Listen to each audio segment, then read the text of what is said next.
once in a while, an expert emerges and completely changes the game. Someone who is a mentor to those who are willing to learn. A leader who does just that, leads. Someone who is the very definition of courage, the example of integrity, and an undeniable product of a strong work ethic. A man who leads by example and takes total responsibility. He came from humble beginnings, signing his first application at the age of 18, building an organization one person at a time. And now, he's being called one of the most influential men in our industry, even the Michael Jordan of network marketing. Ladies and gentlemen, please welcome to the stage, the one, the only, Mr. Holton Buggs.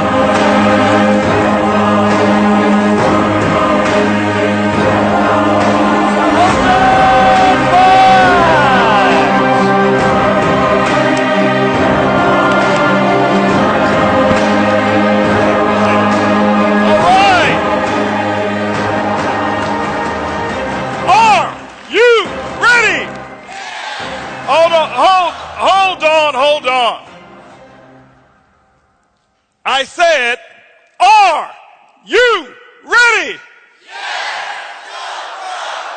That's a little bit better. Now, Eric called me up and he says, listen, Holton. He says, I've got the most dynamic distributors that desire to have their dreams come true in network marketing. This is the finest gathering of distributors out of anywhere in the world. That's what he told me.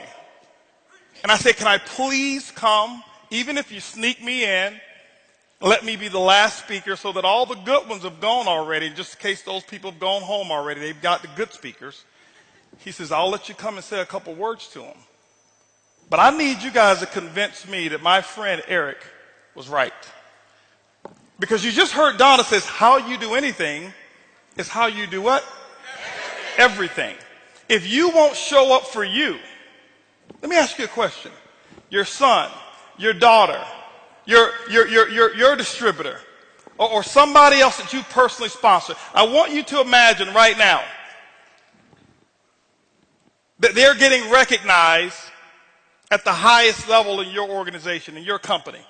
How would your response be? Hold on for a second. Hold on. This is a teaching moment here. I'm just telling you. Hold on for a second. The reason I'm saying that is this.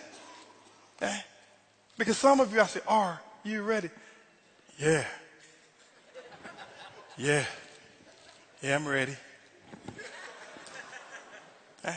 Now, we're going to do this one more again. Okay? Anybody understand what I mean by one more again? Yeah. Those of you who don't understand, I'll be politically correct. We're going to do this once again, boys and girls. All right? Are you ready? Yes! Awesome. That's what I'm talking about. Give yourselves a round of applause.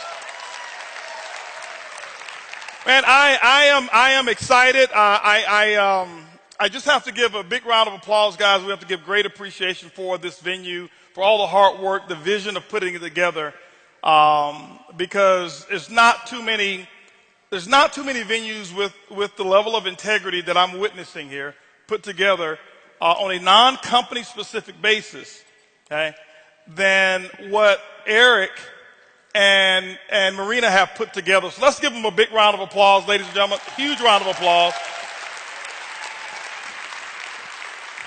I'm actually honored to be here just to share a few words of wisdom with many of you.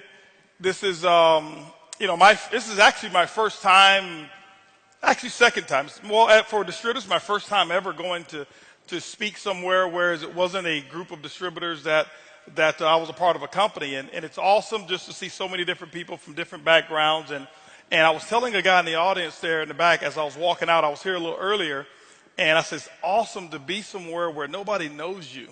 I could just walk and talk or whatever it was. I sat next to a lady. She had no idea who I was. Sat next to this guy, and he was just it was just awesome. And so I'm grateful to be here. And hopefully something that I say today will enlighten you in some form or fashion. I'm not here to really teach you how to build a business. I think you've got probably some of the greatest teachers from the companies that Eric told me that's represented here. You have the best of the best when it comes to teaching the industry of network marketing. You've got the best of the best. And I'm not one who believes in plugging into the guest speaker. You plug into your plugged in upline. So what we're here to do this weekend, and all the speakers who've been here this weekend, I'm sure have shared what they've actually done and something that's either inspired them or something that they've done that has actually helped them to get to where they are. And what my goal is to do the exact same thing and just to share some things with you. For those of you who know me, I never know what I'm going to say when I get on stage. I don't speak from PowerPoints. I don't have notes ever. I planned that I was going to write my speech for this event about 2 weeks ago, and I did. Where's my notes? I left my notes. Anyway, there was about 4 words that I put on a sheet of paper. It happens like that all the time, and it's the truth. I don't plan what I'm going to say. I normally just get a good feel from the audience to just share what's on my heart and share what's going on. That's how I've always been in this industry, and that's what I've done. And but I'm excited for what's going on. I think the industry now is really doing some incredible things. I think 2014 for all of you can be your year if you choose for it to be. It's not going to be just because you attended this weekend. It's going to be because you selected yourself. It's going to be because you made a decision for 2014 to be your particular year. Now, I got stopped on the way to the restroom there. Somebody was asking me about my income and stuff like that. I heard this rumor. I saw something on the internet. And he says, well, you know, they can't put it on the internet if it's not true. How many of y'all saw that commercial? Okay. But anyway, rumors get spread all the time. Sometimes they're good rumors. Sometimes they're bad rumors. How many of you have been the recipient of some rumors? How many of you have actually been the deliverer of rumors? Okay. So everybody who's not raising your hand, you're telling me that you're a liar too, right? We all spread rumors in this industry. I'll tell you one rumor that kind of, it was a rumor. It kind of worked in my favor, but it was a rumor. I'll never forget. This was back in maybe 2003. 2003, I was working in this industry, and I was obviously very excited again. I had been in the industry at that time, 2003, 13 years. I had just started. You know, I've been making money in this industry now 3 years. 3 years I have been making money in this industry, and I'll share with you a little bit of my story. You know, it took me a little while. You know, most people look and say, right, man, you're overnight success. I am. It took me actually somewhere about 18 years to be overnight success. Okay, and but 2003, I never forget. What happened is 2005. I happened to be one of those lucky ones who was chosen to be written up in the magazine because of some results that I had, because of my status with a particular company. And the magazine was called Millionaire Magazine. Okay? How many of you would read a magazine called Millionaire Magazine? Specifically, if you're in network marketing, you would. So here it was. They have one article that they do per year, one per year that they call Billionaire. Okay? So they've got all these articles, and I was just selected for the Billionaire edition. Not because I was better than everybody else in my company or not. I wasn't. It was just that when my article came up, it was the time for them to do the Billionaire edition. So here it was. I'm selected for Billionaire. My wife and I have this nice picture, and it says Millionaire Maker. I didn't choose the title or any of that. Now, what happened was this here. This was the time, I think, around the time Donald Trump was just about to start the show Apprentice. All right? And so there was kind of this debate as to who was going to go on the cover of the magazine. Okay? Donald Trump or me. Okay? And because I know he was starting his show and I didn't want him to be embarrassed by being somewhere in the middle, I said, Donald, go ahead and take the cover. No problem whatsoever. And he did. He took the cover. So here he is. He's on the cover of this magazine, Billionaire Magazine. They've got Donald Trump on the cover, and somewhere back in there, they've got Holton and Erling Buggs in there. And here's how rumors get started. I never forget, I had a lady in my organization. She was a very good friend of mine, and she asked me about would I get on a conference call and talk to a group of hers that was in the Bahamas. I said, sure, I'll do it. So I get on the phone. I said, Kim, yeah, no problem. I'll get on the phone. And I never forget, she had maybe about 15 distributors on the phone call. Now, I'm on the phone call talking to them, excited. They're excited and everything. And then they asked me one question. They said, well, Mr. Bugs, would you be willing to come to the Bahamas to do a presentation? I said, let me think about it. Yes, I'll come. It's the Bahamas, all right? So, as I think about it, and then I ask them, how many people will you guys put together in a room if I choose to come? They say, well, we're going to put together 200 people. Now, how many of you have ever been lied to? You're going to do a meeting. They tell you that they know the president, they know the Secretary of State, they know everybody, right? And when you get there, it's different. So I'm expecting 50. They said 200. My expectations are 50. I'm managing my expectations. So, but what had happened was this. This magazine came out. So Kim, this is what she did. I'll never forget. She took a copy of this magazine cover, color copy of the front of the magazine.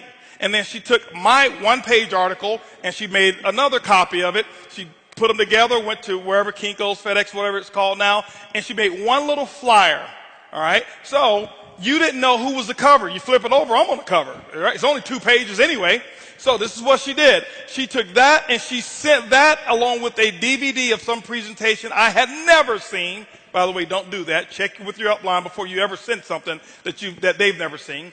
But she sent the DVD that I had never seen along with this one little flyer over to the Bahamas. Here it is. I get to the Bahamas. This is how rumors get started and how they'll mess your entire organization up. All right? So I go over to the Bahamas. I'm all excited. Why? Because I'm ready to get through this presentation, to go to the, to the sandy beaches and do all this kind of stuff and chill with my pineapple drink and all of this stuff. And so I'm at the top of the hotel and it's about time for me to come on down. I come on down. And I come down, I'm all dressed up and I've got my, I'm ready. I'm ready to take on these 20, 25 people that's showing up. All right? Because I had already kind of, 50 I was expecting. I'm like, it's the Bahamas. I don't know. I haven't talked to these people. They may have 25, 20, but it doesn't matter. I'm going to give my best presentation ever, and then I'm going to the beach. So here it is. I come downstairs or coming down the escalator. And as I get to the bottom or the top of the escalator, I'm looking down, and it's this huge crowd of people in this one particular bar that had multiple rooms, and I knew my room was on the other side. So I go down and I see all of these people, a sea of people at the base of the escalator. And I'm like, okay, what's going on here? What's going on? Why are all these? I'm thinking, I need to go and see whoever's speaking here if they can get a crowd like this. I need to see them, right? And so I go down and I walk down and I'm going through the crowd and people are pushing and shoving and pushing and shoving. And I heard they close the doors and says, hold on, we can't let any more people in. And I'm like, man, I want to get in and see who's in, right? And so what happened is I see this late and there's all this commotion, people going back and forth, they're shouting and screaming and all this stuff. And see, Bahamas is one of those countries that when I go, I blend in. So nobody really knew who I was, if you know what I'm talking about. All right? All right. So what happens? I get down and I'm like, what's going on here? I'm going to my room. I'm trying to get to my room. What's going on? What's going on? What's going on? And this lady, she looked at me. She said, you haven't heard. I'm like, no, I haven't heard. I'm thinking, I don't know what's going on. I'm wondering what's happening, She said, you haven't heard, sir? I'm like, no, I haven't heard. What do you mean? What's going on? She reached into her purse. And I got a little shaky when she reached into her purse, right? She reached into her purse and she grabs the flyer and she says, look, the first black billionaire from Houston, Texas has come to the Bahamas to do a meeting. And I'm like, hold on for a second. See, the rumor got out that I was a billionaire in the Bahamas. 1,700 people showed up because of a rumor. See, it has nothing to do with whether it's a rumor or not. They were fired up. They were excited. Okay? That's why I had you do it over again. Because how you do anything is how you do everything. And I never forget, ladies and gentlemen, I went into that room and 1,700 people, they turned away 800 plus people. Very first meeting that I had ever done in the Bahamas. Okay? And this was back in, like I said, 2005.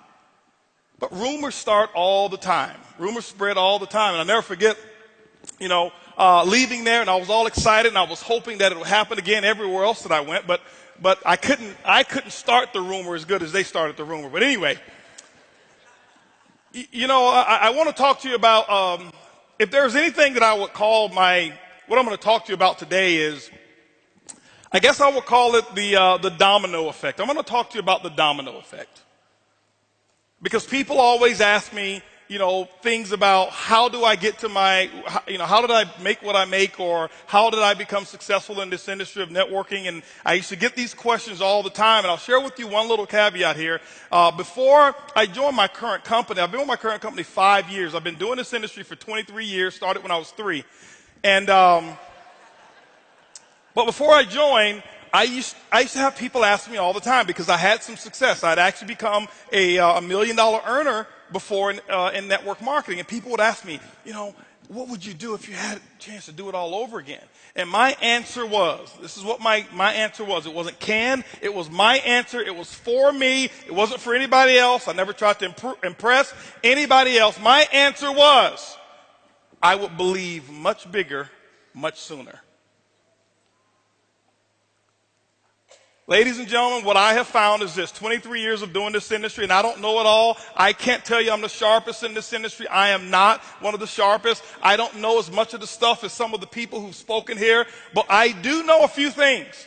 And I'm going to talk about just those few things that I do know, a few things that I have mastered. I am not the best at it, but I'm telling you, I am excellent when it comes to a couple of few things that I'm going to talk to you about.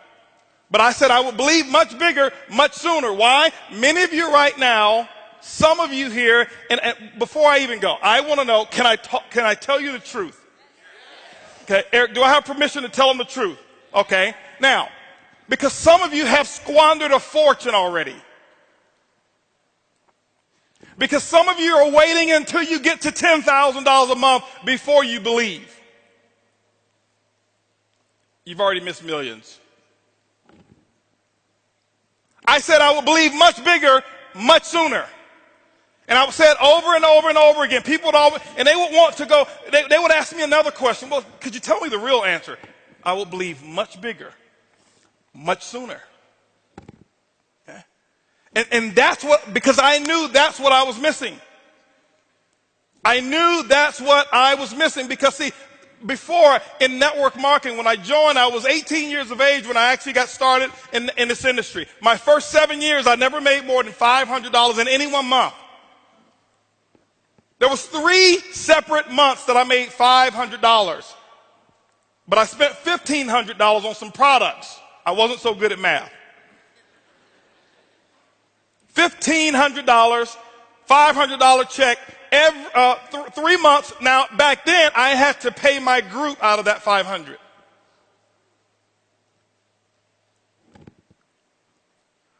I had a group in 7 years that never totaled 50 people. I'm not talking all 50 in at one time. I'm talking, I averaged about 7 new people joining my company, my organization, per year. For the first 7 years. And I never knew that I was failing. I never felt like I was losing. I maintain excitement. I never have missed an event that I qualified to attend in 23 years. Outside of tonight, I'm actually missing my company's Christmas party. Okay? 23 years. I have never missed an event. Because I stayed engaged. But what happened was I realized why I wasn't making any money. It wasn't the company. It wasn't that I needed to do another company. It wasn't any of that I needed a new upline. I realized much later that issue was me. I realized that issue was, it was a product of things that I had seen, product of things that I had heard, product of things that I had actually witnessed. See, I realized that I had been messed up. I realized that I had been sold a bill of goods, and somebody had actually messed with this head of mine, and it caused me to fail. Okay? And I'll never forget, as a matter of fact, I had a mentor, and I recommend you get a mentor. I had a mentor when I was pretty young, and this is the person, this is why I say you've got to be careful who you listen to. You've got to be very careful who you listen to. But my mentor messed me up. I had to change. I had no idea because they told me a bunch of lies. And I'm listening and I'm following and I'm thinking that they really, really know what they're talking about. And I'm going down one path and I'm getting results that I don't want. But I was plugged into this mentor. As a matter of fact, 5 years ago when I first joined my company, I called up every single person that was in my telephone. This is the first time. Remember, it's 18 years now. 5 years ago was 18 years that I've been in the industry. This was the very first time I had called every single name that I could actually get a hold of. If your name was in my phone book, I called it. And this is the other thing that I did. If your name was in my phone book and I didn't call it, I deleted your number. This is why. I'm going to give you another one, guys. Because I didn't want to carry around negative relationships of people that I didn't want, so I deleted their number. If your number didn't exist, it was in my phone, and I didn't want you in my business, delete. Because remember, this is what happened. I now have a chance. Remember, the advice that I would give to everybody else, I would think much bigger, much faster. I said this for years and years and years and years and years. And here I am 5 years ago in a transition state. Guess what? I now need to follow my own advice. I must think much bigger right now. I've got to think much bigger before I even sign the application. And I did. I made sure I got 2 years of mental experience before I put my name on the application. And I did that process in 11 days. 11 days of me pre-launch and pre-thinking and doing all of the stuff. 2 years of experience, 2 years of planning. I had planned out my future before I even signed the application. Because I said, I'm going to think much bigger, much faster. I'm going to do some things that I'd never done before. And I called every single person. And the first person that I called was my mentor. I didn't even know that it was that person. I'm just making phone calls. I'm excited. I'm fired up. I'm making phone calls. I'm calling every single person that I know. And I never forget, this is how that phone call went. And my dream, your dream sometimes can almost get snatched away from you if you're not careful. Pick up the phone, didn't know it was my mentor on the other end. And this is what I'm saying here. I'm saying, and I'm, hello, blah, blah, blah, this is Holton, and I'm asking them a little qualifying question. And the first thing that they came back with, is this Holton? With that type of tone. Is this Holton? Yeah, this is Holton. Are you calling me about another one of those things? Yeah, I'm just trying to talk. I've got a new, listen, I don't want to hear about your new nothing. You've called me several times about these things. I've lost money in the first one. I lost money in the second one. The third one was illegal. This one's probably illegal. You're probably going to go to jail. You're going to lose all your friends and family and all of that kind of stuff. Matter of fact, don't call me no more about your MLM because I really don't even like you. And I'm like, Mom, I just want you to just try. I just want you to be a customer.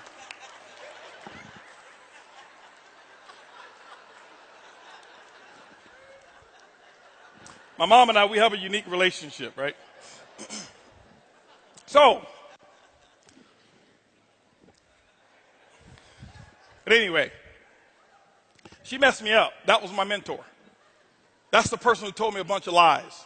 That's the person who got my head all screwed up because of what we call the politically correct way of doing certain things. That was the person who told me a structured way of living so that I can get an expected result that she had never had. My mom loves me. She loves me dearly. We have an incredible relationship. So I don't want you to think, man, he hates his mom. No, I love her. I just speak the truth. I tell it like it is.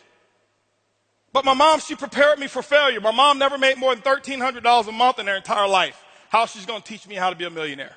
But I was listening to her. As a matter of fact, she messed me up pretty big time. How many of you in here are messed up right now? Raise your hands if you're messed up. If you didn't raise your hands, then lets me further know how messed up you are because you don't even know you're messed up. You think you're the deal, right? No, I'm not messed up. No. My mom's got a college degree, all right? But this is what happened. Let me give you an example here real quick, all right? I'm going to share something with you, okay? And I'm going to share with you why I ended up 7 years, never more than $500 a month. And then I'll share with you how over the last 5 years I've had the results that you heard Curtis just talk about. Now, I am not as good as my results are. I am not that guy. Okay. Some of you may think I am. You may, oh, this guy, he was born with MLM. No. I can't tell you every little secret. I can't tell you every little training topic. I can't tell you every company. I'm really, if you ask people who talk, I'm not a network marketer. I'm not embarrassed. I love our industry. That's why I'm here. I'm a businessman. I happen to use network marketing as a platform to create wealth. I'm a businessman first. Network marketers, you know what they do? They look for other network marketers. They look for other people who've got network marketers to build their group because they don't go out and do it themselves. I'm a businessman. I understand that this industry has the most incredible aspect of leverage to create wealth that I've ever seen before. So I am a business thing. I'm a businessman. Okay? But my mom, she set me up for failure. She used to tell me some things that, you know, just to share with you. Some of you in here probably know my mom. Raise your hands if you know my mom. So only a few people here, 3 or 4 people know my mom. Some of you have been having some secret conversations with my mom because you're messed up too. She used to tell me the secrets to success. Now, I don't understand why she would just whisper these secrets to success. You know, how many of you had your mom before? They should just whisper things in your ear. You know, why would she whisper them? I'm like, Mom, who's going to find out? It's not like it's a test or anything, right? But she would tell me some things. As a matter of fact, I'm going to reveal some of the things my mom used to tell me when I was a little boy that she probably told you, and you've been messing around talking to my mom. I can prove it to you. As a matter of fact, I'm going to say some things, and I promise you, you will finish my sentences. Even if you try to hold back with all the restraint that you want to, you're going to finish them because it's so wrapped up in your subconscious mind. My mom got you. First lie she ever told me, son, listen, if you ever want to be successful, go to school, get a good education so you can get a good job. How many of y'all know that's the biggest lie that's ever been told in America? I'm not here downing jobs. I'm just up on opportunity. Okay? So those of you who have a job, you should be very thankful that you at least have one, and specifically with the way the economy has been. But you never get rich on your job. You get rich when you build your business. She also told me, she says, Holton, listen, she says, watch out for those get rich quick. On your way to success, make sure you play it. Money can't buy.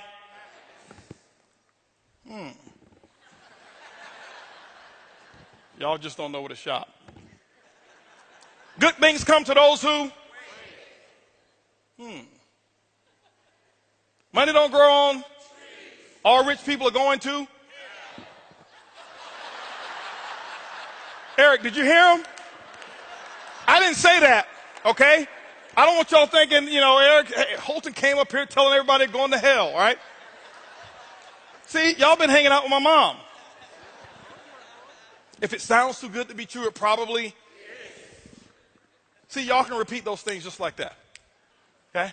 It's in your subconscious mind. She messed me up with all of that thinking. So what happens is this. This is why it's been so difficult for some of us in here who have all the skill sets in the world to get to that pinnacle level of success, whatever it is that you call it. It's not necessarily $100,000 a month. It's not necessarily 10,000. Whatever you chose to use this industry for, whatever that peak level is for you, that is your pinnacle. Don't measure it by your neighbors. Don't measure it by your uplines. Don't measure it by mine. That's the biggest issue. Most people in this industry, we compete with people we shouldn't compete with. We compare ourselves to other people, and when you do that, what you're going to do is you're only going to compete against their advantages, and you're going to look at your disadvantages. It will never be equal.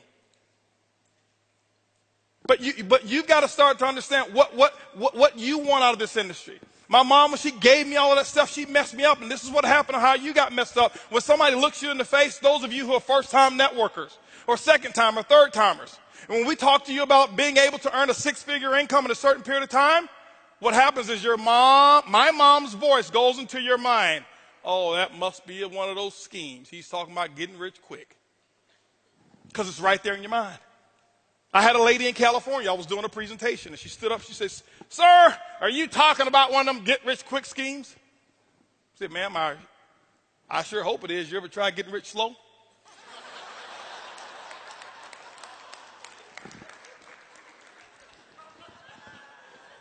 But she messed me up. Okay? Mom messed me up. The domino effect started with mom.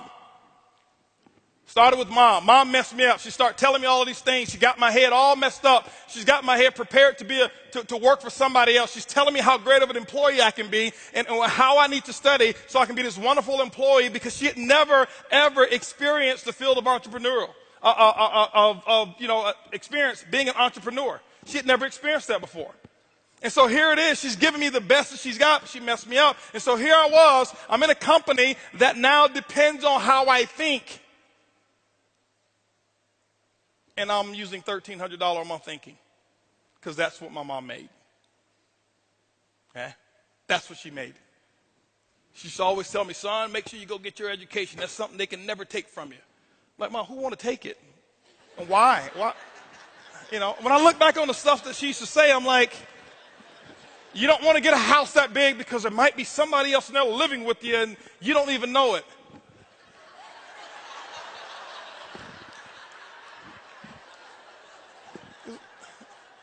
What are you talking about? Back then it was, you're right, Mom, you're right. Why? She had influence. So ladies and gentlemen, the domino effect started with the people that have an influence in your life. It may be your mom, it may be your dad, it may be your sister, your brother, it may be your pastor, it may be your coworker, it may be your best friend, it may be your husband, it may be your wife.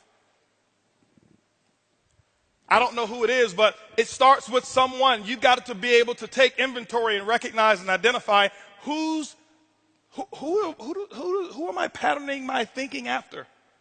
I was patterning my thinking after my mom. I was patterning my thinking after a few of my professors. When I got to school, I was the first person in my family to go to college. And I'll never forget, I used to take some engineering classes. And when I was in engineering classes, my professors, because I started network marketing, and I had already sold that, I'd already professed, I am not going to be an engineer.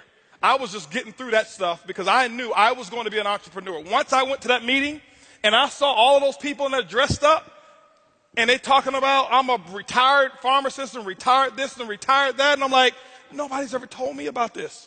I'm going to do this. And so my professor, he used to always joke and laugh about me being an entrepreneur all the time. Okay? So my professor had a little influence on me because he was having me question whether or not I should go down this path or whether I should be the world's greatest engineer. Okay? But ladies and gentlemen, this is the thing here. I want you to understand something. See, the things that you're thinking, it comes from those people that you've been associating with. I had to learn the art of disassociation or limited association. This is what I had to learn. I had to start with my family as well. Thank you, Craig. I appreciate that. I had to start with some of my family members. I didn't understand this my first 7 years. I thought that I could stay who I was and that the universe was going to allow income and increases to come to me even though I was not willing to change. I've now learned the art or learned the principles that govern the building of wealth, and it's very simple. And I don't want to profess that just getting involved, you're going to become an overnight millionaire. No. That doesn't happen like that. Doesn't happen that way. Yeah, you can start making money pretty fast in this industry. The technology today, and you should expect to make money fast. Faster. Okay? Faster. Don't think fast money is bad money. And don't think slow money is always good money. Okay? I read a book called Speed Wealth by T. Harv Eker. He says, whatever it is that you're doing, if it takes you longer than 2 to 5 years to earn $1 million a year, you're doing it the wrong way. It changed my entire life because I started reading from other people now, because here I was, here's my thinking. It should take me 7, 8, 9, 10, 15 years so that I can make full-time income. Why? 7 years, never made more than $500 a month because my thought process, my upline, the people that were my sponsors and my sponsors' sponsors, all of them were in that, what I call those average thinkers. I was in an environment where losing was accepted as winning. I'm not putting them down. I'm just speaking the truth today. To them, it was just, now, here it was. I'm in a company. I'm seeing other people in this company get involved. After I had been in 2, 3, 4 years, and they're retiring, I can't even pay my gas bill with my commissions. Something's wrong with that picture. It wasn't them. It wasn't the company. It was me. Thinking. How did I think? So ladies and gentlemen, your thought process, you're going to have to change your thought process. You're going to have to alter the way that you think. My goal today in the next few minutes here is just to give you what I call a conscious interrupt. How many of you have ever heard, an object in motion will continue in that same motion unless interrupted by an outside force or object, right? I learned a few things in college, right? Same thing. An object in motion, well, a thought in motion, because a thought is nothing but energy. If you've read The Law of Success, you start reading and hearing, understanding what a thought really is. Napoleon Hill breaks it down. He talks about its ether, and it just continues. Well, a thought in motion will continue in that same motion unless interrupted by an outside force or object. One of the first people that I got introduced to that really changed my way of thinking, that I realized, wow, this is a much bigger industry.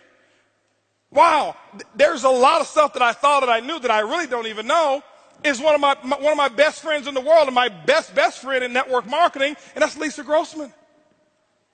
I'm telling you, this lady here, she changed. She probably doesn't remember. I remember we got on the telephone one that she had no idea who I was at the time, and I've got a group of my people on the phone, and I'm listening to her, and she's talking, and I'm like, this lady knows what she's talking about. And I had no idea. But I knew she knew. Okay? I knew that she knew. This is one of the people I trust. This is the only person in network marketing I trust with my bank account. She's never, ever, ever talked about money with me. Ever. She makes a lot. We've never had a discussion about it. It's always about other people. Always about helping the little person. Back then, you know who I was wanting to help? Me. I need to make me some money. I am the little people.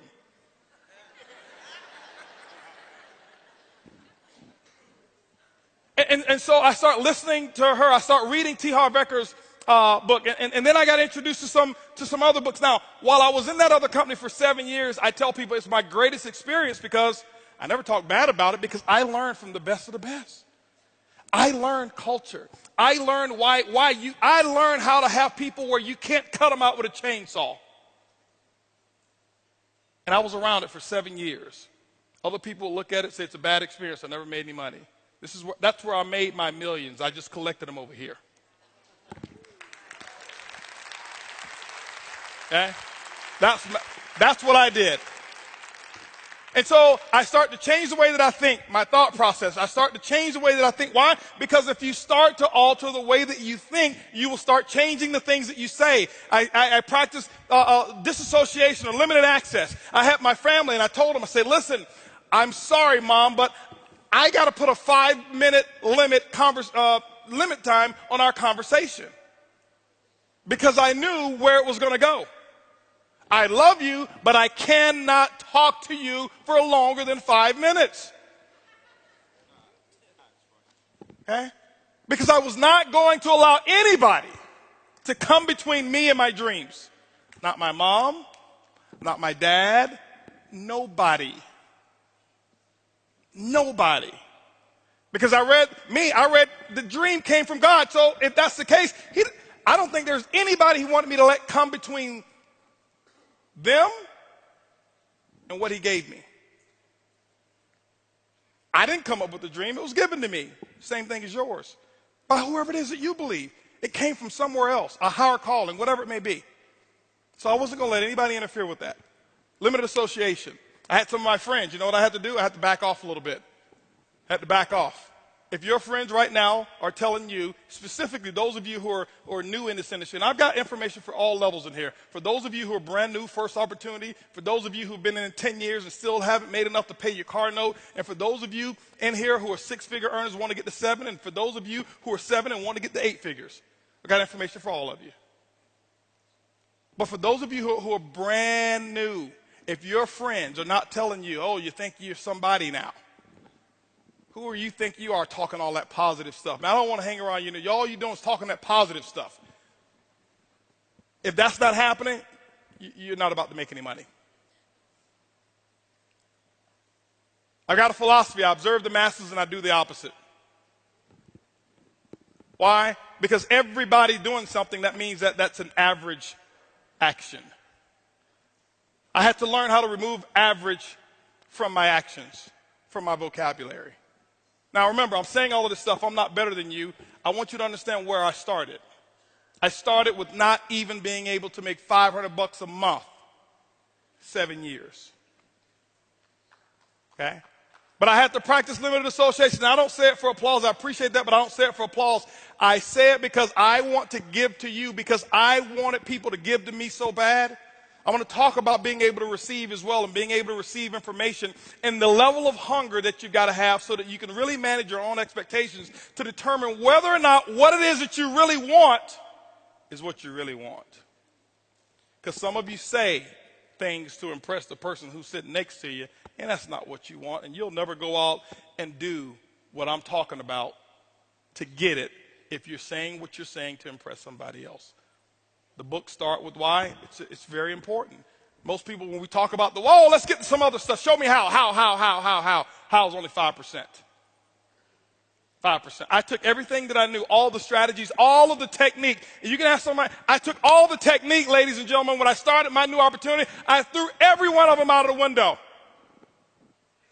Because I knew technique wasn't what I needed to teach first.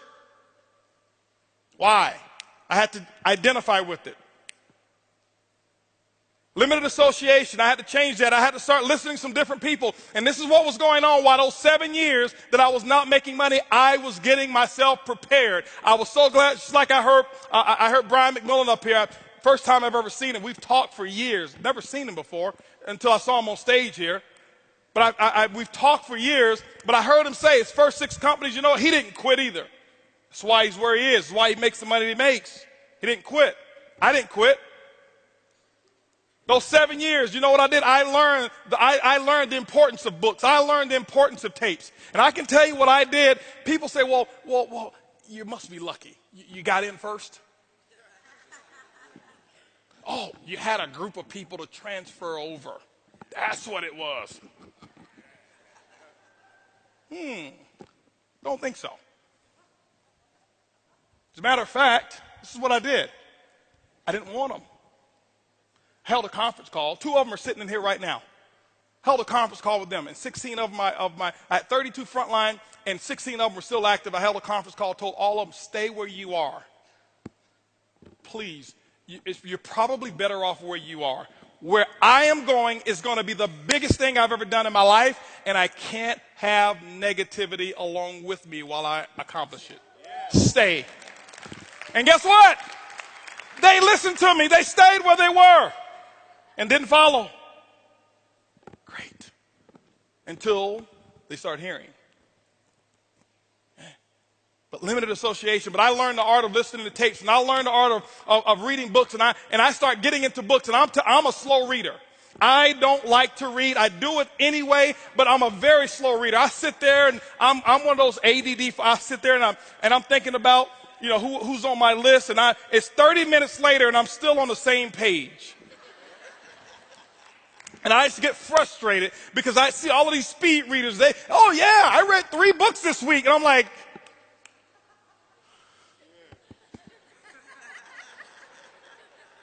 can I get 3 chapters this week? But I did read, and I listened, and then this is what I did, ladies and gentlemen. When I start reading and I start listening, and I start reading the right books, and then I don't read books today. I read chapters. I'm not telling you to do what I do. I just do what works for me. Everybody don't learn the same. I get a book. I find out what's pertinent to me, what's attractive to me about that particular book, and I master that chapter. I don't read it. I master it. I have not read a lot of books, so I'm not going to stand up here, I've read 3,000 books. Well, give me the name and the title of the last one you read. Tell me what was on chapter 2, 3, 4, and 5. You don't even remember. But you want to be impressive about, I've read that book, I've read this book. You want to be an MLM professor. Professors don't make money. Artists make money. You've got to become an artist in this industry. Now, I'm not telling you don't read. I'm just telling you what works for me.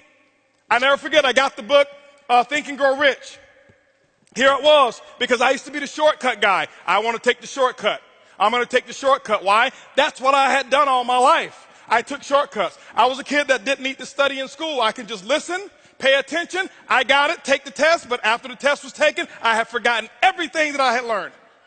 I was a test taker. I did just enough to excel. Just enough, just enough. And how you do anything is how you do everything. And it caught up with me. 7 years, I never made any money. I had to pay my price. You're going to have to pay yours. I don't know what your price is going to be. But you got to figure it out and pay it. And you got to pay 10/10 of the price. Not 9/10. If your system says, hey, you should be doing X, Y, Z, well, I don't like doing that. On the application, it never said, do you like this? The qualifications for top ranks in your company doesn't say, do this if you like it. No, it says, do it. That's what I had to do. And I had to start listening, and this is what I did. I'm sharing with you guys right now where my secret comes from. I would listen to tapes. I can tell you right now, I believe that there was about a 2-year period of time in my life. I don't believe that there was anybody in the world in MLM who was listening to more tapes, information than I was. And I never listened to how-to tapes. I listened to story tapes. I listened to inspirational stories. And I know some of, oh, here he is with the rah-rah. I don't need the rah-rah. Give me the information.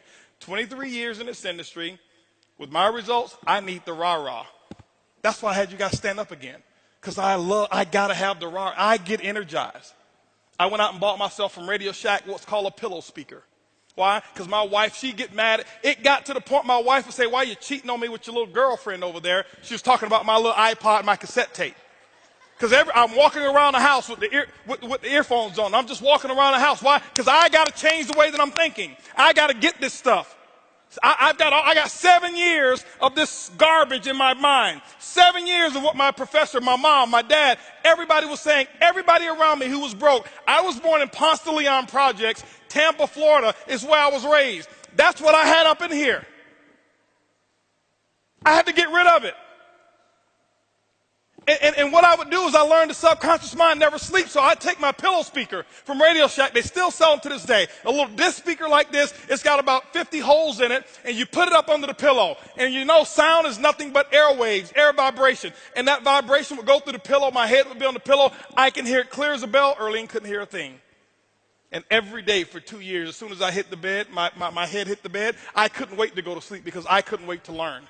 I was going out and I was getting that good feeling of what it took to be a champion. You gotta live how it feels to be a champion before you ever do it. You've got to practice it. You're not just going to wake up one day and they say, oh, I'm a 6-figure earner, and I've never even thought of what it was going to be like to be one. It doesn't happen that way. This is a profession. You've got to look at it as a profession. That's what I did. I had a philosophy. If I was sitting, I was reading. If I was driving, I was listening. I became fanatical about learning and hearing the stories of other champions in this industry. One story that really inspired me, and I'll tell you why I even chose the company I chose today, was, I don't know if he's here. I met him one time. He has no idea how he changed my entire life. A gentleman by the name of Jeff Roberti. And it wasn't something that he had actually really said to me. I'm listening to one of his tapes. That's how I knew who he was. And I happened to be at Siesta Key, Florida. I'm on the beach there, and I'm with the CEO of another company there at that time. And we're sitting there walking in front. I see this house, and I said, man, that's a pretty cool house. He said, yeah, that's Jeff Roberti's house. I said, I know that guy. I listened to one of his tapes before. And it was a tape that somebody else, Jeff had spoken somewhere, and they recorded it, whatever it was. And I had this tape, and I listened to that tape. And I listened over and over and over and over and over and over and over and over and over again. I still do it to this day. To this day, I still go on eBay right now, and I outbid anybody on tapes from a particular company from the year of 1977 and 1981. You won't outbid. I bid $1,000. Nobody even thinks about it anymore. Why? Oh, he bid $1,000. It's made me millions. You think I'm going to play around? Oh, let me just try to outbid him by $1. No. And I pay somebody to take it from tape, transfer it to CD so I can download it on my iPod. Why? Because I know where I get it from. But he said something, and And the guy this is what he told me. It changed my life. I'm telling you, I know for a fact there's certain people who've come into my life that's made a major impact. Most of them don't even know me. My first two mentors in this industry, I've never shaken their hands, ever. They have no idea I exist. But I know everything about their entire family. If I walked up to them and tell them all the things that I knew, they think I was stalking them. I have never got close enough to shake their hand. Never, ever, ever. But I was talking, and I said, he told me this is Jeff's house right here. I said, yeah, I know this guy. I heard about this guy. Yeah, listen. I said, how many people does he have in his group? Now, here's another thing. Here's probably a rumor that worked for me. I don't care if he was even lying. This is what the guy said. I said, how many people does he have in his group? Because I'm thinking, that's what my thinking was at that time. You got to have enough people in your group. He says, well, Jeff doesn't even know how many people he's got in his group. But he's got about 300,000 to 500,000 customers on AutoShip, and that's why he makes $300,000 to $400,000 a month. Hello, that's all I need to hear. All I needed to hear. 300,000 to 400,000 customers on AutoShip. See, because I had never in the last 10 or 15, 20 years heard or been exposed to anybody talking about recruiting from the company that he was a part of. And he's making that. Oh, okay. See, that was one of those moments where I said, just impact. A thought in motion continues in the same motion unless interrupted by an outside force and object. My thought process now had been deterred. And I started listening and reading more books and reading more tapes and listening to more tapes and reading. Why? Because I had to change my thinking. And once you change your thinking, the domino effect from your thinking is that you'll now change the things that you start saying. I can listen to somebody for 5 minutes and I can tell whether or not you will be a long-term six-figure earner. Anybody can do it for a year or two. Anybody. That's simple. Oh, I made 6 figures. Did you? How long are you going to keep it? How long is it going to stay? I can get enough people to jump in any opportunity, make $100,000. How long is it going to stay? See, when I heard his story, he had been doing it for a while. There were people making more money than him, but his was long term. Met him one time. He still probably don't even know who I am. Met him, shook his hand in Dallas, Texas, told him thank you for what he had no idea what I was talking about. Thank you for doing what you've done. You have no idea how you've impacted my life. But the domino effect is what you think will determine what you say, and you will start speaking like a winner. I had to learn the difference between winning speaking and speaking from a position of lack. I had to have an abundance mentality and start thinking and start saying the things that I wanted versus saying the things that I believed or saying the things that I had. Coming to the meeting this week? Well, I'm going to try. No, you're not going to win this year. I can tell right now. Man, why don't people show up for my meetings when I invite? Nope, you aren't there yet. Well, I invited 10, but only 8 showed up. You have no idea how you're succeeding, but you're not going to make it. Not right now. Not forever, just not right now. Right? Oh, well, you know what? Yeah, you know what? That company over there, our company is better, and this is why you should join mine, because that company, I can tell you all the negative things about that company. You're not going to win long term. Ever. Because you're going to attract people who are just like you. You cannot win. That's one philosophy I have that I teach in our culture. Never, ever, never, ever, ever, ever say another negative thing about another company or another distributor. I don't care what they've done. I don't care what's happened. I see some people and it turns my stomach when a company's having issues and they get excited and they start going after that company's distributor. It turns my stomach. That's the reflection that you want our industry to have. Oh, they're weak, so you're going to go and attack. That's what you're going to do? No, I promise you guys, it doesn't come that way. I've tried that before. I'm not here to call the kettle black. I'm telling you the dumb, stupid things that I used to do until I learned. I wanted See, there's a difference between short-term pleasure and long-term happiness. I wanted happiness. I've had short-term pleasure. I've gotten involved in companies, and my first time ever making money in this industry, 90 days after I was in one company, I was at 20 grand a week.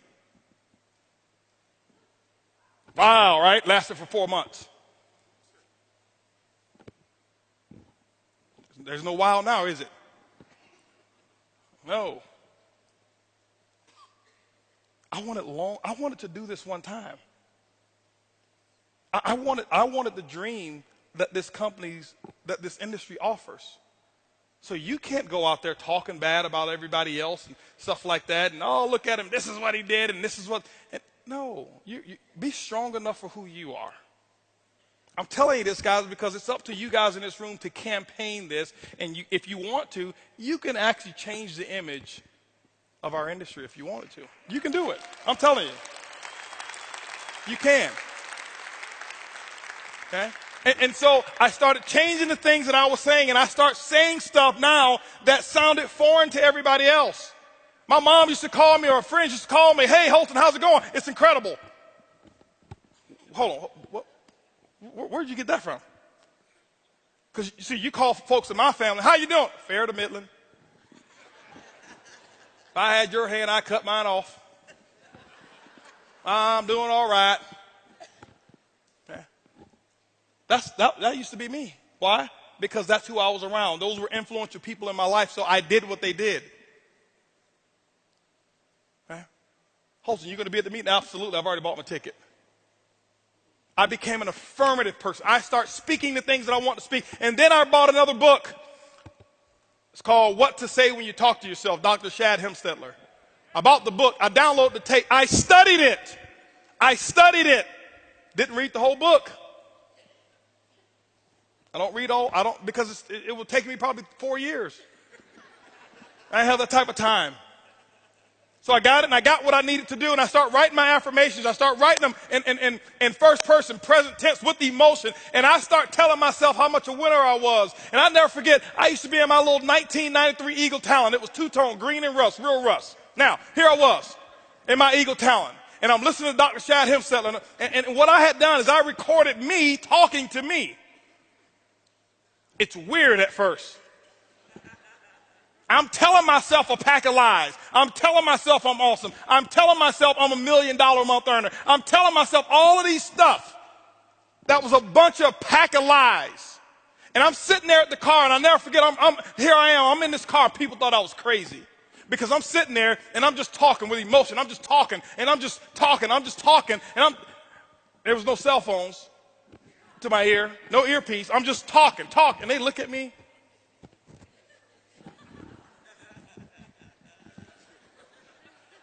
But I didn't care. I was working on me. I was going to do it. I observed the masses and did the opposite. Everybody else, when they were at the red light, they're jamming their favorite radio station or their favorite CD. And they're making sure that they create another source of wealth for whoever it is that they're listening to. They're contributing to them. I said, no. I'm going to contribute to mine. I know I'm going to look crazy. I know I'm going to look stupid to some people. But I want to be rich. I didn't know what rich meant back then, but I was just going to be it. That's what I was doing. And I would say it over again, because what happens is, just remember, guys, the domino effect. Whoever it is that you associate with will determine what you think. Whatever it is that you think will determine what you start to say. And I start speaking like a winner. And I start putting affirmations together. And you know what? Right now, Mike, I've sponsored maybe 212 people. The last 100, probably 130 of them called me. You say, oh, I know why, because you're so successful. No, this is before I started making this money.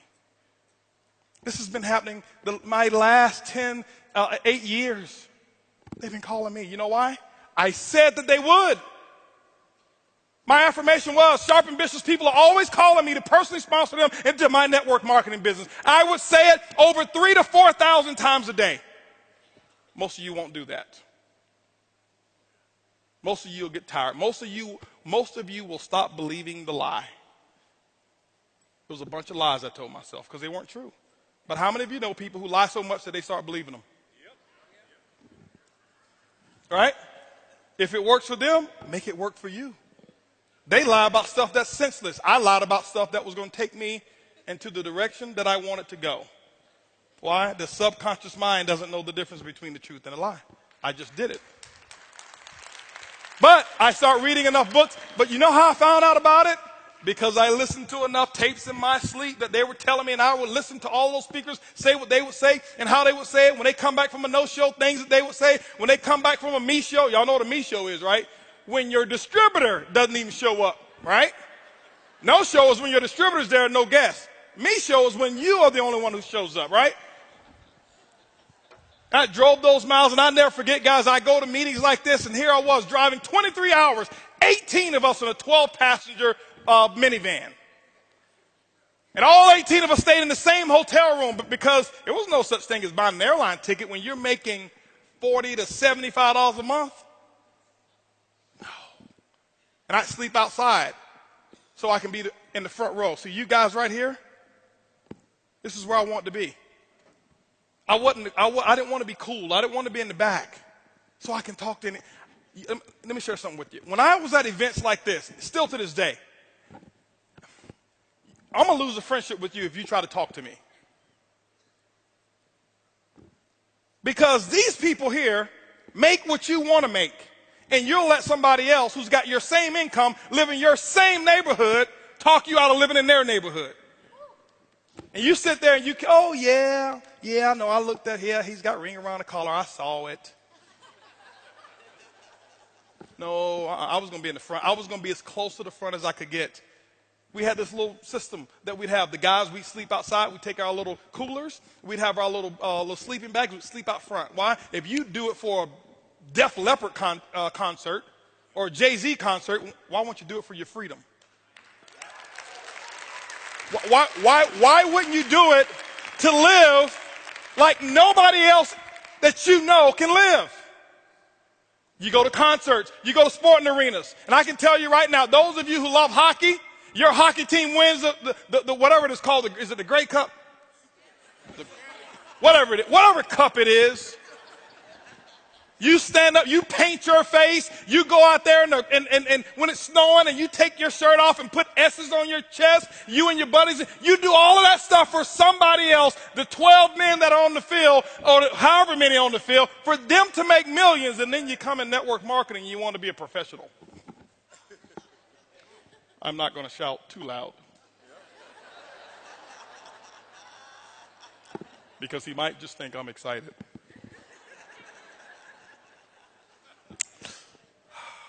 I observed the masses and I did the opposite. That used to be me. I cared so much about what other people said until I started looking at my bank account. And they didn't care about my bank account. But you got to start changing what you say. You got to start saying the things that you want. You got to start speaking it in advance.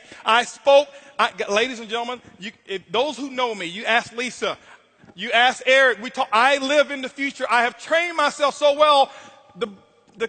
Right now, it's boring. This is boring. Today, not this event. The present is boring to me. I never live in the present anymore. It took me years to do it. I always live in the future. You can do the same thing. Remember, $500 a month, 7 years. Not more than 50 people in 7 years in my group. Changed my thought process. Changed the people I was around. It dominoed effect and changed my thought. Changed my thought process. I start saying some different things. I know I've got to be wrapping it up. They didn't have a time thing on me. I'm probably well over. No, you're not. Okay. All right. No problem. Now, but I want to be respectful. I want to be respectful for Eric. Okay. Wow. So I changed that stuff, and I start seeing small differences, not in my income. It didn't change. Income is not a measure of success. It's not. Or it's not the ultimate measure of success. It is one of those little check marks. You got to be making some money now. I ain't getting this for friends. I'm good on friends. Okay? I need to make some money. You need to make some money too. And don't be embarrassed about wanting to make money. Y'all say I can be real. It really just turns me something. Why'd you get in? I just want to help people. No, hold on, because I got a lot of helpers out here who really want to help people. And I'm not putting them down, but I just want to help people. Well, when's the last time you shared your product? Well, and you want to help people? How'd you get in? Well, I got a foundation that I want to support. How many people have you called on your list? Well, most of them, I don't think that they will want to do this. You got a foundation you want to support? Yeah? No, you got to change that. Stop allowing people to make you feel guilty about wanting to get rich. Trust me, I've been on both sides. I highly recommend the rich side. It comes highly recommended. I'm just letting you know, all right? I'm just telling you. It's okay, all right? But you got to change that stuff. You've got to become a walking, talking promotion machine to you. I was the Don King for Holton Bugs. I promoted me so, I was so awesome to me in my mind, I never told anybody else how awesome I was. Because they don't believe you anyway. I still to this day don't. Because to me, I got a few friends that I love getting back around. We call ourselves the Wolf Pack. It's 5 of us. These are my high school buddies. They never went out, made a lot of money. It was negative to me or whatever, but we get together maybe 2 times a year, limited association, 2 times a year, okay? You know why I love getting around them? Because I'm not Mr. Bugs to them. I'm Mr. Bugs to most people in my group, and I am, the MLM guru to a lot of folk. That's not who I am. I'm me. That's just who I am. And you've got to figure out who it is who do you want to be? See, when you get free, that's when you can become who you want to become. I never was me until I got free. When somebody else was signing my paycheck, I couldn't do what I want to do. I couldn't wake up the time I want to wake up. I couldn't go to bed when I want to go to bed. Couldn't vacate when I want to vacate. By the way, rich people don't take vacations. They just live their life in a different part of the world when they choose to. Because what are you vacating from? We ain't vacating from nothing, right? Some people, it gets on them when I say rich and stuff like that. I speak a lot so I can really get under some people's skin. Why? Because that's going to provoke you to start thinking. But rich to me is not about money. You know, my wife has never seen our back office, ever. Ever. She has no idea how much money we make. She just knows how much taxes we pay. $4.5 million in taxes last year.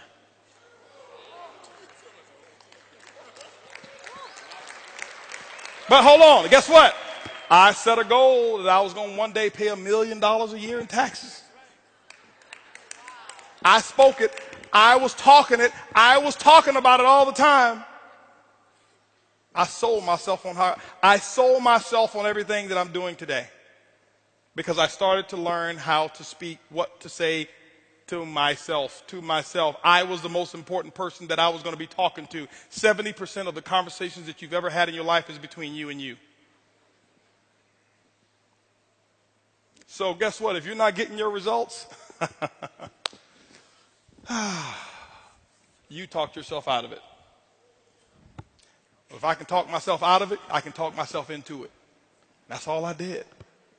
I don't have I don't have a fancy system, and I don't know much about the internet. And I think it's great, all the different methods, because people who've spoken up here, they've done it.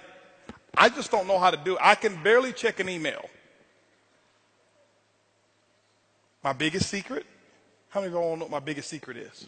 I'm going to tell you what my biggest secret is. What my secret system. You cannot out-friend me. See, nobody's writing that down because, but if I tell you 4 steps to recruiting, you write it all down. You can't out-friend me. I don't have a database of people. Never have. I've never had a listing of the people in my organization, ever. Don't need it. I never plan on calling them. But you see, these two people right here, nobody's ever been a friend to them like I have, ever.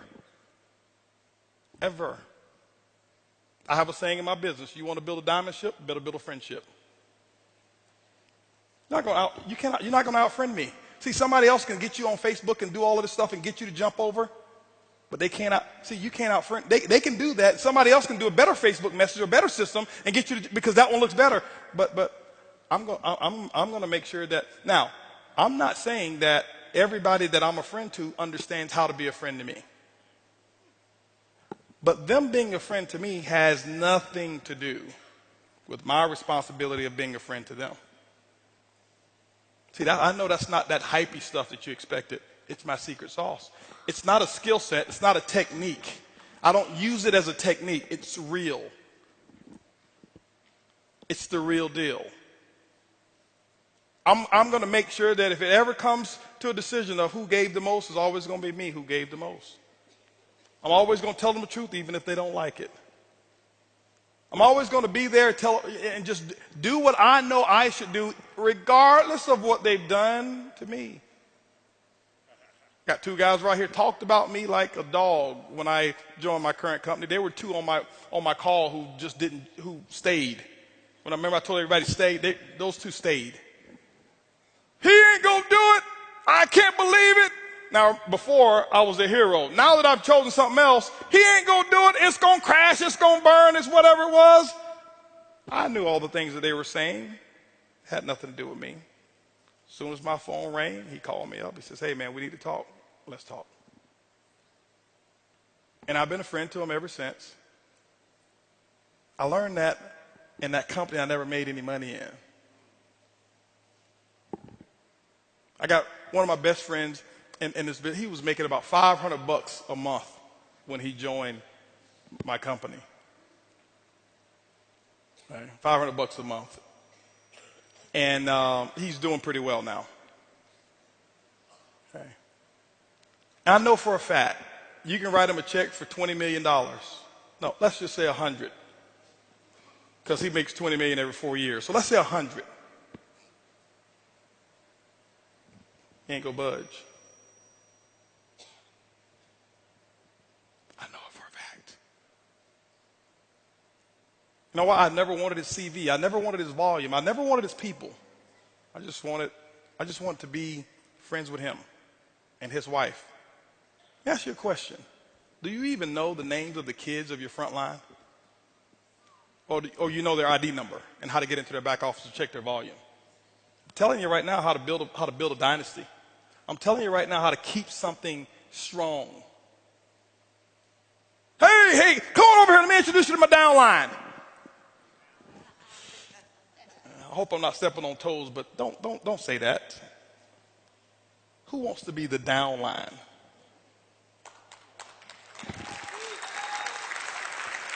Now, I know you don't mean any harm. You just say it because that's part of the nomenclature of network marketing, but they're people. They got feelings. Hey, let me introduce you to part of my success team. How do you think he or she feels now? Different. I'm telling you, that's the difference. Learn to be a good listener. I talked about talking and saying and stuff like this, and I'm about to wrap it up. But learn to be a good listener as well. Now, when I say listener, I don't listen to garbage. You cannot, I'm very strong in my beliefs. People know you can't come, when you come, you got to come correct. Be a good listener. Most of you practice what you're going to say to a person, and that's why you don't even remember their names when you shake their hand, because you're thinking about your pitch. People don't want to be pitched. They're tired of being pitched. People want authenticity. They want somebody who's real. They want to know when the chips really get down that you're going to be there. That's what they really want. That's what they really want. I get networkers, hey, listen, what kind of deal are you going to give me? Ain't nobody going to be a friend to you like I've ever been. Like, hold on for a second. I'm not talking about that kind of stuff, Holton. Well, that's the deal, right? That's the deal you want? Well, I mean, what other deal you want? That's the deal that I'm going to make with you. I'm going to be there. I'm going to do what I say I'm going to do.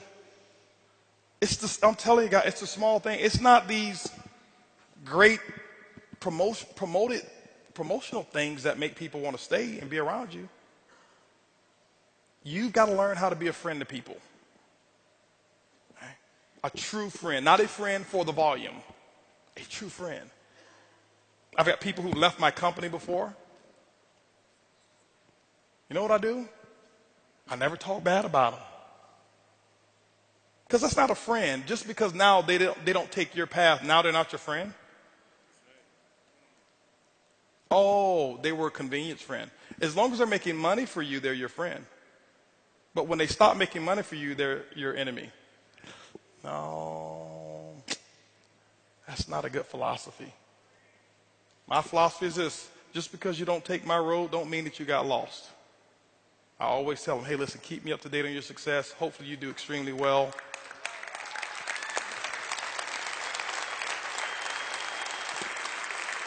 Yeah. It's the difference maker.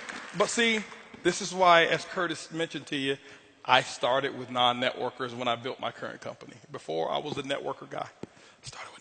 I started with people who don't understand the bad culture that I used to promote. I started with people who had a blank canvas. And I taught them what we know. I saw another one of my guys over there. First-time networker. I'm not going to call his name. First-time networker. He used to be an engineer, too. He's making $170-something thousand a month. 20 months ago, he was at 20 grand a month. First-time networker. He only knows the way I teach it now. So anybody else come with something different, it doesn't faze him because he's learned. He's so locked into his upline. They're so strongly. I'm telling you guys, this. If you want to make the real, this is what it is. Here. That's the truth. I spent too many years messing organizations up. I know. So don't think, oh, he's built it because he got lucky. He was the first one. There were 6,000 people in my current company before I joined. I wasn't first. I developed a culture. Okay? I developed a culture. So learn what to say. Learn how to listen. When you develop what you say, your speech and the things that you say will domino effect into what you believe. It doesn't take faith to build network marketing any longer. It may take faith to build in your company if nobody's ever done it. How many of you know the definition of faith? I've heard many different definitions. The substance of things hoped for, evidence of things not seen. Right? The belief that what I cannot see will happen. Those are definitions of faith. How many of you have ever seen $1 million earner in network marketing? Well, you have evidence, so you no longer need faith. Whoever did it first needed faith. All you need is belief. You don't need faith anymore. You just need belief. You got to believe that you can do it. And you start working on your belief. How do you work on your belief? All the things that I just said. The people you're around will determine the things that you think. The things that you think will determine the things that you say. The things that you say will determine what it is that you believe. See, I lied to myself so much about how much money I was going to make that I actually ended up believing it. I told Eric before, I said, listen, I don't need $1 million a month to live. I don't need that. In terms, well, put it this way, I need it.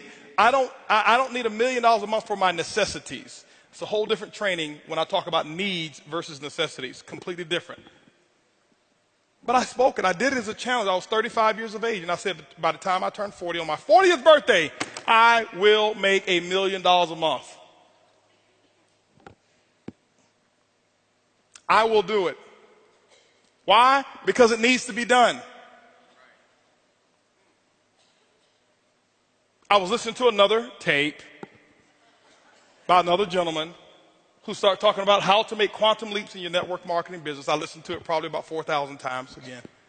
Over and over and over and over and over and over and over again. Over and over. I listened to it over and over.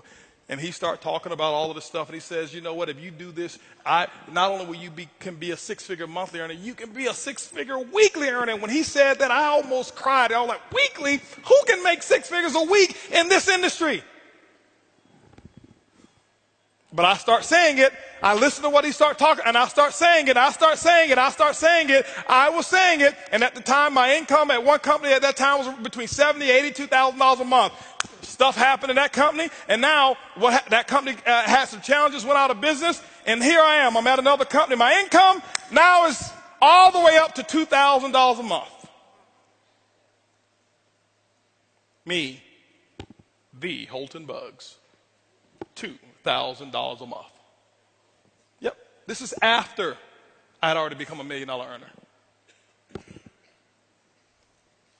I'm at my lowest low income-wise. My team is hurting and my team is suffering. And I went into almost depression because it wasn't me. I had enough money put away. I wasn't worried. But my team, I'm watching foreclosure and repossession and it came to me. I got to make $1 million a month because I know if I do it, what the other people will be making when I do it. And I set the goal and I put the goal down and I start speaking it over and over and over and over and over and over and over and over. And I start thinking about it, saying it over and over and over and over again. I'm at $2,000 a month. I'm 35 years of age. I'm talking about $1 million a month. Quantum leap. At that time, I wasn't listening to that tape, but the tape was already in there, burnt in there. It's in there already. And I'm listening and I'm listening and I'm listening.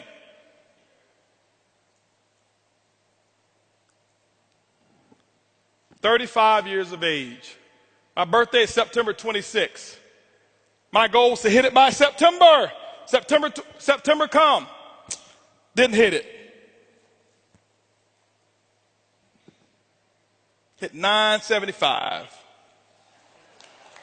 Hold on. I'm not saying if, no, listen. I'm just get the principle. Forget about the money. I'm only talking about the money so that you understand what I'm talking about. Honestly, I don't even care about the money anymore. I don't. I did before. Okay? I don't anymore. So September come, I missed it. November came, I hit it. Then I went back and looked at the exact month that I set the goal. It was November in the first place. I hit it exactly when I said I was going to do it. Exactly when I said I was going to do it.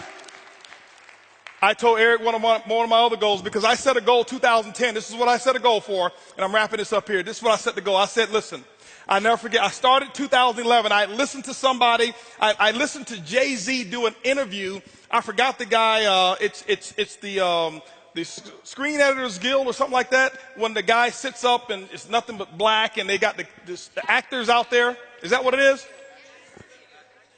Actor Studio. Did you see the Jay-Z portion? I saw Jay-Z up there, and when I look at anything, I look for the lesson. And I heard Jay-Z say one thing, that he wanted to make something, turn the ordinary into extraordinary. I didn't need to see no more.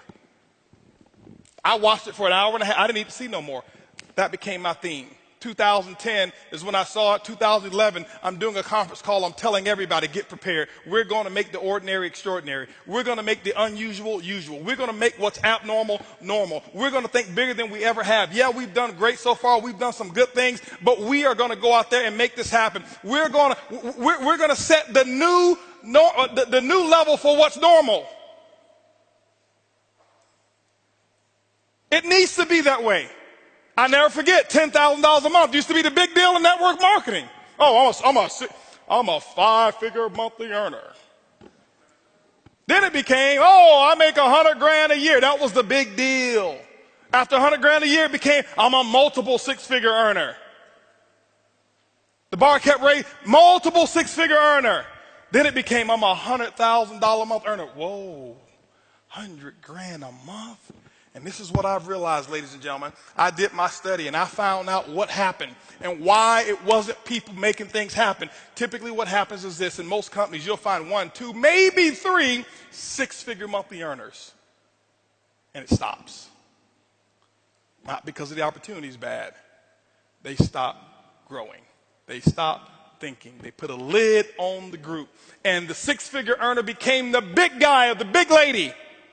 And it stops with 2 to maybe 3 of them. And I said it's not going to happen over here. We're going to think extraordinary. And that was when I had my $1 million a month goal in as well and all that kind of stuff. And ladies, and now I've created a culture whereas if you're making, we don't put anybody, you can make $20 a month and we celebrate your success because you earned it. But I can tell you right now, you've got to create a culture in your team, in your company where the ego doesn't get in the way. You got $40,000 a month earners in some companies that I've been a part of. They walk, where's my chariot to bring me into the meeting?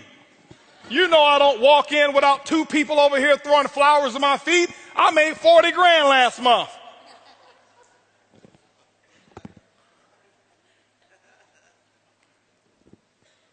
We've created a culture. We've got people who are in our company making $150,000 a month. We come to some VIP meetings. We don't have enough seats, and we got $150,000 a month earners standing on the wall. Nobody even know who they are because they're grateful. They're not big shots. I'm not a big shot. I go to meetings. Every meeting I go to visit, you know what I do when I first get there? I'm telling you what you have to do. If you want to be a champion, shake the hand of the people who are out there serving. Right when I get to, I shake everybody's hand. And you know what I do? Reach into my wallet or my pocket, and I pay my $5 or whatever the meeting cost is. You pay? Of course. I'm a distributor. Why shouldn't I pay? I'm 100 grand a month. I walk in. I shouldn't have to pay. Why not? You've already set a bad example in your company. See, those 30 out of the 40 plus people making that money, the 100 grand a month, 35 of them have never made any money in their life. They don't know any other way. They don't feel entitled. They don't feel entitled. But you got to start believing it. Once you start believing, you got to put the actions in. You got to do the work. Whatever the work is, you got to put the work in. Put the work in. This is network marketing. It's not net sit marketing. It's not net play marketing. It's not net think about it marketing. It's not net one day I'll get to it marketing. It's net work marketing. And most people miss the W, the work part. Network marketing. I worked my butt off. I can tell you right now. Now, remember, it's not just work. You've got to be productive, not just active. You got to be productive. I'll tell you why I make what I make today. I'm gonna write this down. This is my schedule when I first started. Okay, my first day. It was because of what I did day one, not because of what I've done over the last 2 years. I set the example. See, everybody want to take notes now. You see, I've already said the most. You didn't write notes when I said they won't outfriend me. That's more important than what I'm going to put on the board right now. But see, anything that's skill related, we want to take notes. Anything that's really inspiration related, that really matters, we don't. Don't worry, my group's the same way. It's not just you. First day, this is what I did, ladies and gentlemen. Work. Why? I knew. Remember I told you I got to believe much bigger, much faster. I only set 2 income goals or 3 income goals since I've been been in my company. Sorry to talk about that company. But anyway, set 3 income goals since I started. My first goal was my first week. My first week's goal was to make $70,000 my first week. Yes, $70,000 was my first week's income goal. I missed it, didn't make it. Make $25,830. But it didn't matter. That was my goal. My second goal, 18-month goal, $250,000 a month. Missed that one too. Hit 249. Why? Your business should be predictable. This is a business. I know my business. You got to know your company and your business. I know my business, and it's just as predictable as Exxon knows how much sales of oil they're going to do in the year 2015, and it hasn't come yet. But if you ask any of the executives, they can tell you with a small margin of error what the results are going to be, because there are certain things that cause a certain effect in the business. You've got to figure that out for your company, but it is predictable. You can't be out there, well, I'm just going to throw enough mud on the wall until it sticks. It doesn't work that way. Eric talked about the 90-day game plan. It's predictable. What are you going to get done in 90 days? This is what I did. Day one, I called that group of 32 people. This is what I told them. It was actually 32 people I've sponsored. I had 16 of them on the call. This is what I told them. I said, listen, my current company, I'm launching tomorrow. If those of you who want to know what I'm doing, be on my conference call tomorrow. They were on my conference call at 10 a.m. 10 a.m., I had 16 people on the call. I explained to them, I said, listen, don't ever ask me anything about our previous company anymore. You've got 24 hours to ask me about that company. I will know that word is no longer in my vocabulary. I never said anything good or bad about the company. I have never left the company and talked bad about them, ever. Didn't matter what took place, okay? Now, and so what happened is this here. I said, guys, listen, you guys are, right now, we're going to do my first, what I call First Movers Advantage conference call. I'm sideways. This way?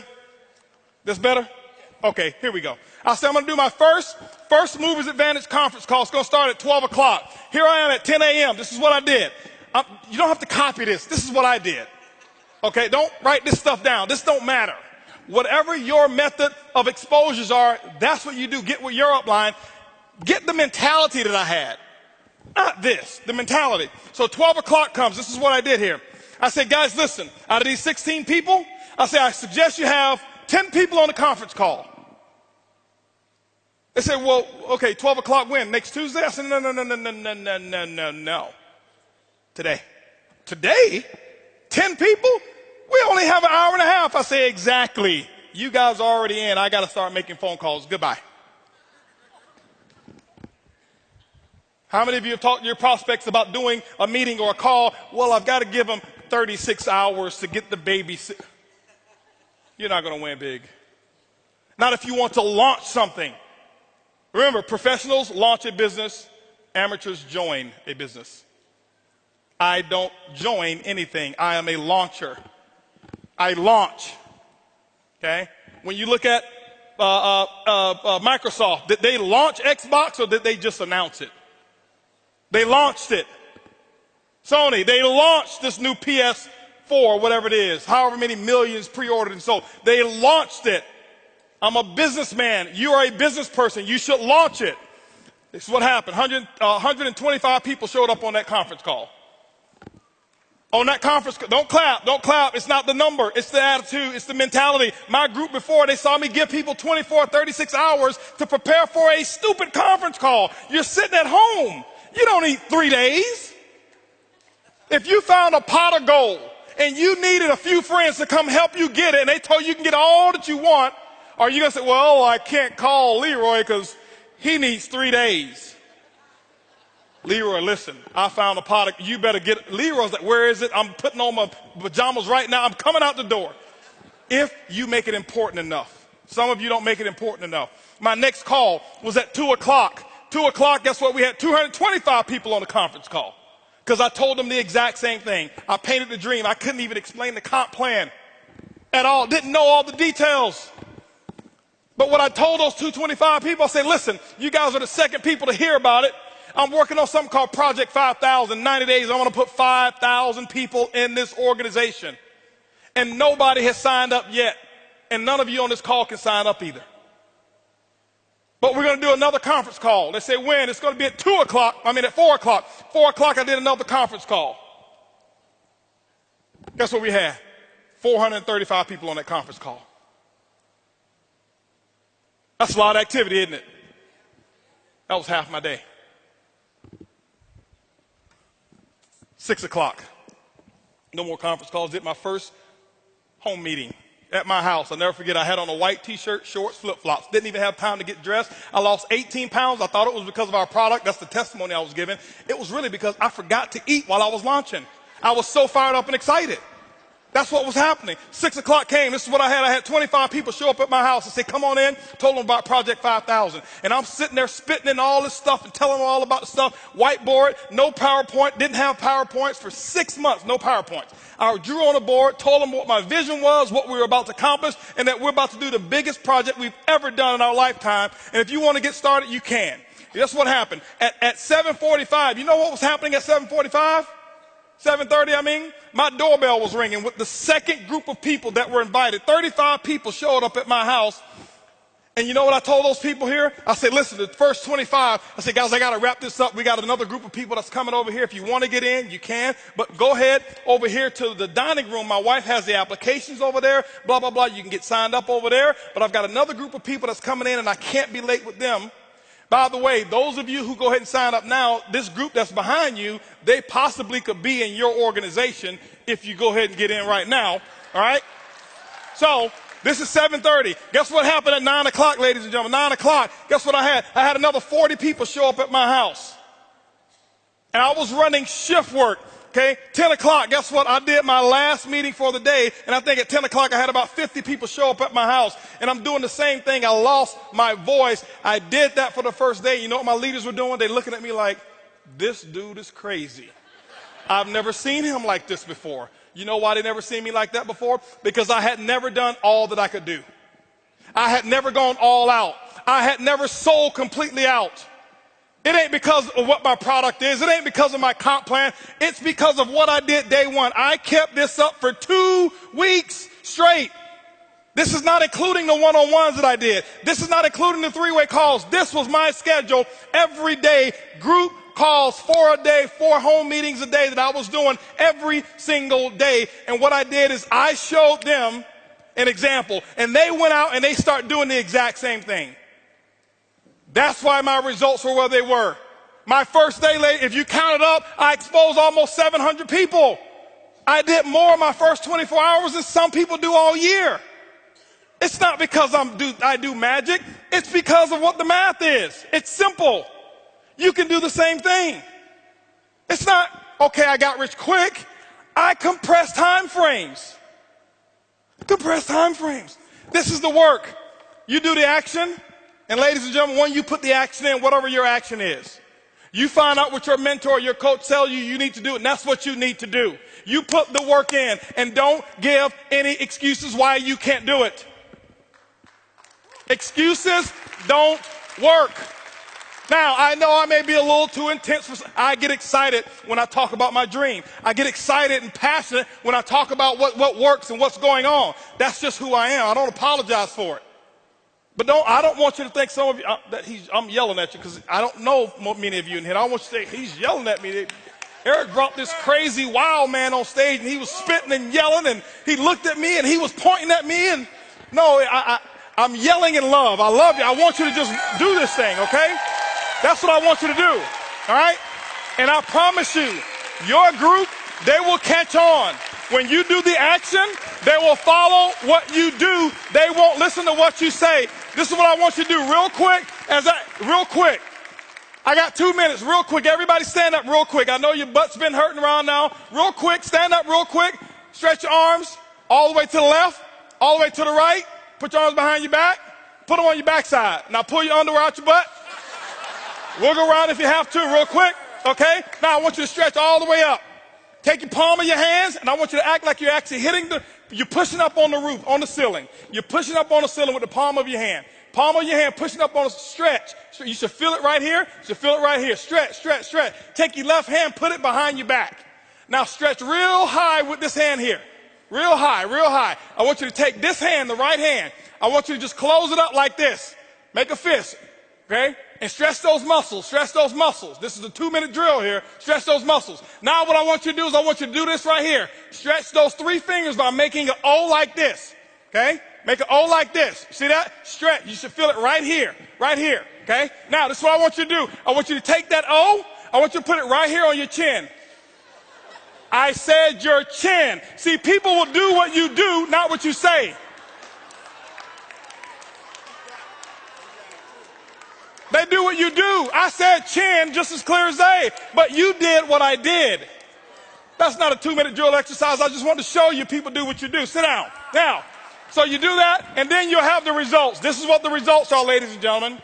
The results are, some of you who are part-time, you will start being able to go to bed when you get tired of staying up. The results are you'll be able to wake up when you get tired of sleeping. See, those actions are going to produce the results. Then you'll be able to have what we call freedom. You'll be able to have retirement parties like we would have. I never forget being able to retire people and pick them up, take them with limousines and have roses and all kind of stuff in there. And the last time that they would ever look at an office building because we retired them from this because of networking. You'll be able to go wherever it is that you want to go with your friends, and guess what? They can afford to pay for themselves. That was one of my goals. I just want to go somewhere where everybody else can afford to pay for it. That's the results. Okay? The results is, I tell you, if you do this the right way and if you operate on the right principles, you will have a better marriage. Network marketing ruined my marriage. No, it's not true. It was already bad from the beginning. Network marketing exposed the problems that you didn't fix. But when you do what I'm talking about, your marriage will become solid. You'll become a better father. My son, he's equipped because of this industry. That's my biggest result, not my money. My son, 16 years old, he is a tiger. He is off the hook. I'm telling you, the boy's sharp. Sharp. Why? Because he's seen mommy and daddy go out and do what they're supposed to do. Work ethic like crazy. Dream is huge. He's ready for the world. 2 years ago, he set a goal to make $100,000 for the summer. He came up short. He only made 60 and donated all 60 to the victims who had actually got hurt in the hurricanes over there in Tennessee and Alabama. The boy's bad. He was 14 years old. He says, Dad, I want to make $100,000 this summer. Think much bigger, much faster. See, to him, that's normal. It's normal. He was asking me about one of my guys. He says, "Is Uncle Ed? How much money did Uncle Ed make?" I said, "He made almost $2 million. What is he waiting on? That's all he made."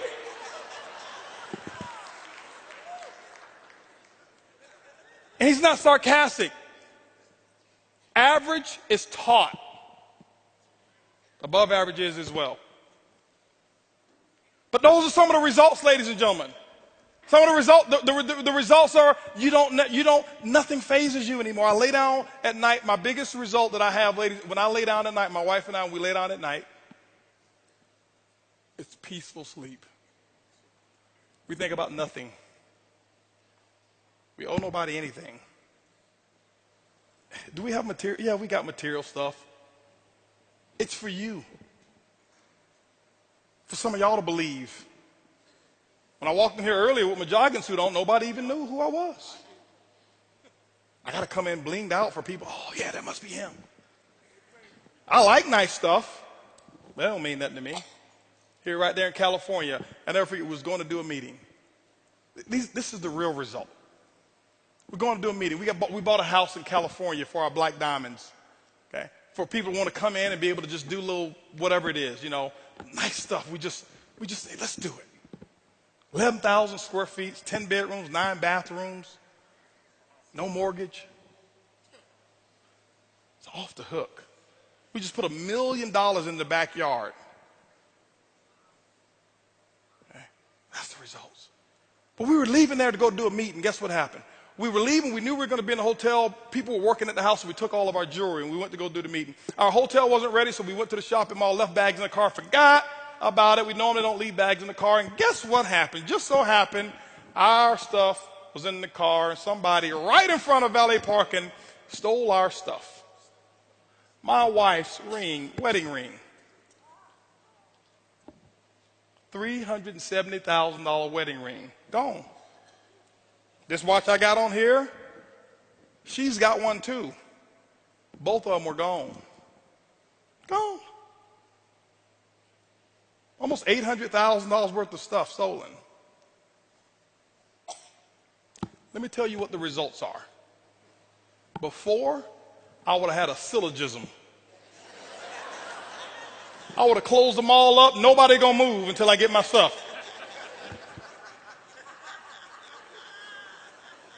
But because what the results are, I said, honey, listen.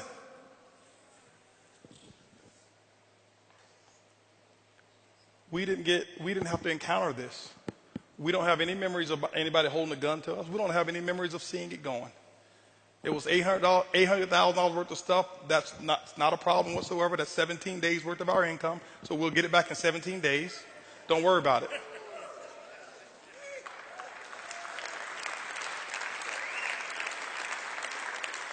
Because now the focus is on more important. Before, man, it's taking this jacket. There's going to be some furniture moving around there. Those are the results. The results of being able to take that house and take my family, and I take about 30 people in my family, fly them up to, for Christmas and stuff like that. and just spoil them. December is my month for me. Some of you, I'd love for you to join me in this. This is what I did. I started 8 years ago. December, I abstained from purchasing anything for myself. Nothing for me, nothing for Holton. Completely abstain. Can't buy me anything.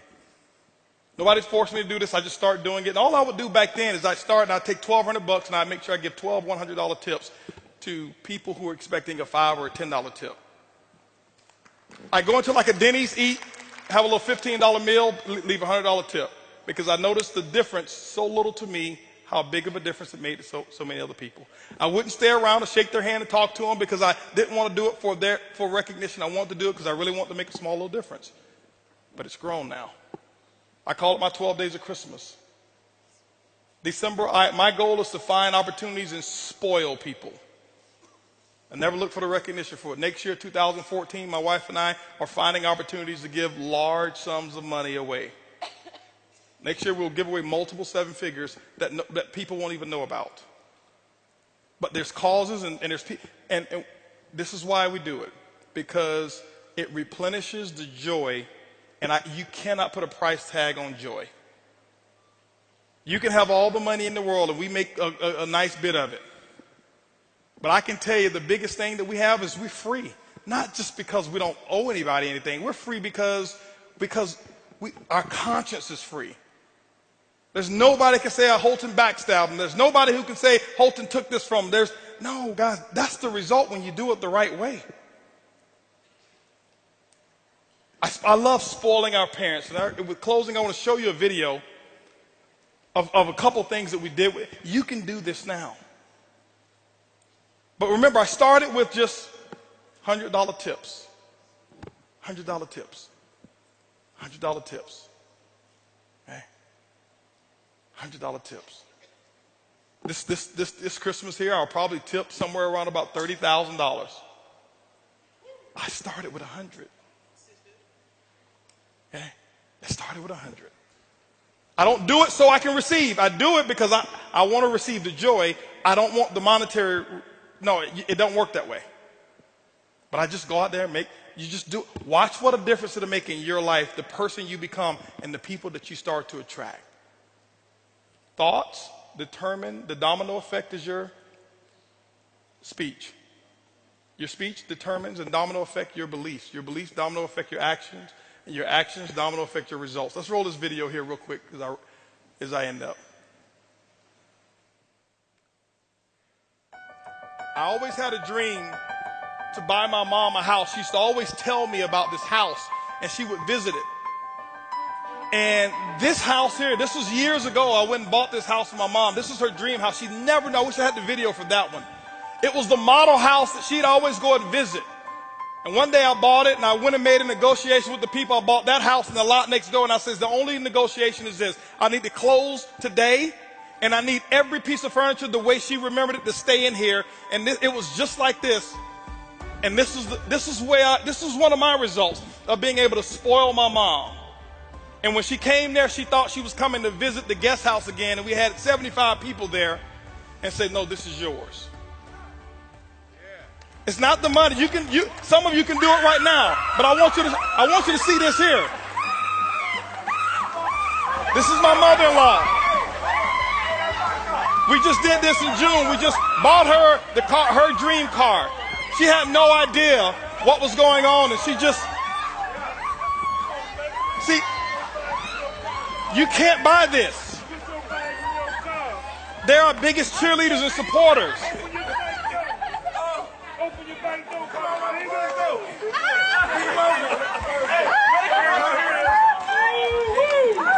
That's the results. When you do it, when you go out there and make the money, these are some of the results. That is one happy moment.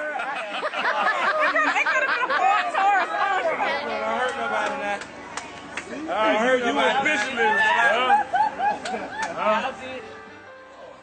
This is my dad. I just did this 2 weeks ago. He's coming out of the restaurant. We're coming out of Ruth Chris. He had no idea.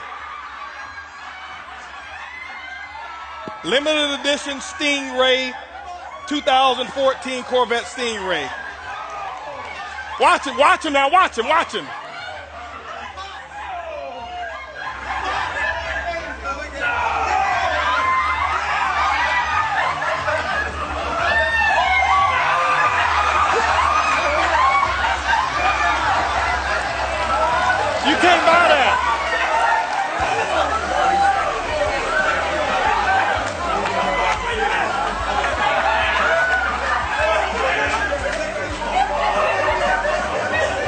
First time I ever saw my dad cry.